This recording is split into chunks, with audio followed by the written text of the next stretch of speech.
Bwana Yesu asifiwe. Basi kabla hatukuendelea na linalofuata, baada ya kutoka hapa tutakuwa tunasafiri, ningeomba mambo machache. Wale wote waliotoka kule Muhimbili warudi pale ndani kwa dakika chache, waliotoka kule Muhimbili.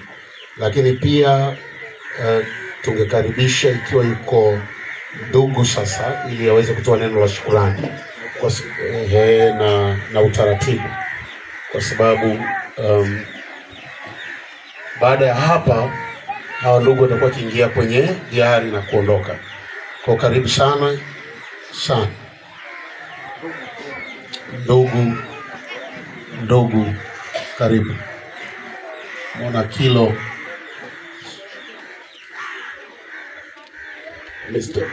Mr. Kilo kama yuko mbali.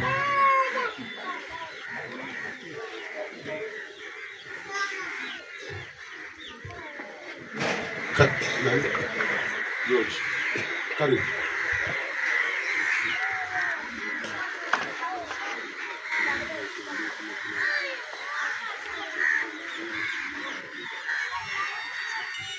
Bwana Yesu asifiwe.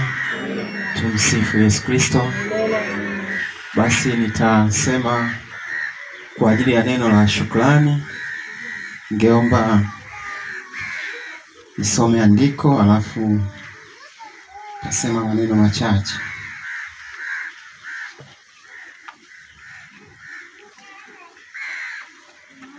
Mithali 17:17. Neno la Mungu linasema, rafiki hupenda siku zote na ndugu amezaliwa kwa siku ya taabu. Bwana Yesu asifiwe sana. Mithali 17:17 inasema rafiki hupenda siku zote na ndugu amezaliwa kwa siku ya taabu. Mungu awabariki sana wote ambao mmekuwa karibu na familia hii tangu mpendwa wetu alipokuwa anaumwa hata wakati huu. Meacha mambo mengi, lakini mmeona umuhimu wa kufanya haya ambayo ni mema mbele za Mungu. Lakini katika andiko tunapowatazama ama familia inapowatazama, inaona rafiki wengi kati yenu, lakini pia ndugu kati yenu. Kwa nini? Kwa sababu mmeifaa familia siku ya taabu. Mmekuwa karibu katika wakati ambao ni sahihi, na hata wakati ule mwingine bado mlikuwa karibu. Nisiseme maneno mengi kwa andiko hilo. Mungu awabariki sana, na kokote ambako mmepunguza, basi Mungu akawarejeshee maradufu. Mungu awabariki sana. Kwa habari ya utaratibu, naamini yuko mtu mwingine ambaye atakuwa ameandaliwa kwa ajili ya utaratibu. Asante.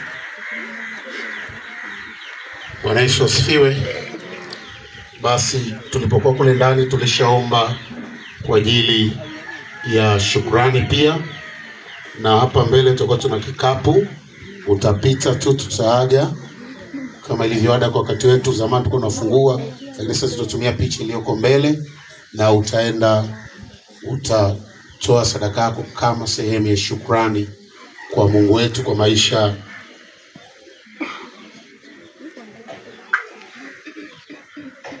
Na tutakapokuwa tukipita kuaga pia, ningetamani wale wanaosafiri wawe wanajua ili wafanye utaratibu wao kwa haraka. Uncle Jose, Uncle Michael, Josephine, Bravo, baba na mama, Mr.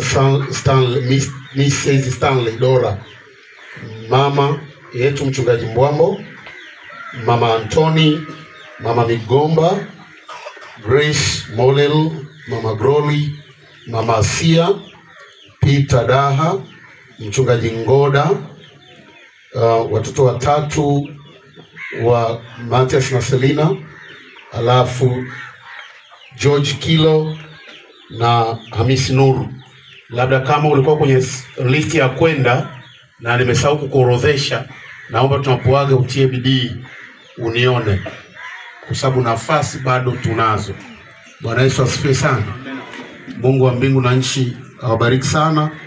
Ni wakati mzuri sasa ambapo tutaenda kuaga, tutamtolea Mungu sadaka ya kumshukuru. Mungu amekwisha kutangulia mbele kutuambia tumshukuru kwa kila jambo. Haleluya. Na hata leo tutashukuru. Bwana Yesu asifiwe sana. Amen. Mungu wa mbingu na nchi awabariki sana. Karibuni tuendelee. Naomba mama mchungaji tatu tuendelee. Jamani, kuna Waislamu ndugu zetu wa waagi baba.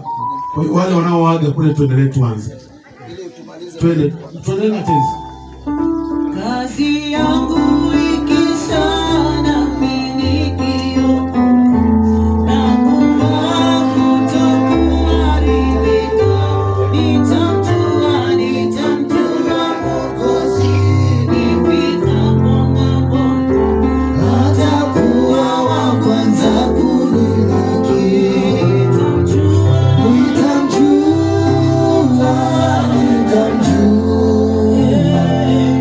Nikimwona uso kwa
tumaliza kidogo, chakula kutoka mwilini, tunaondoka.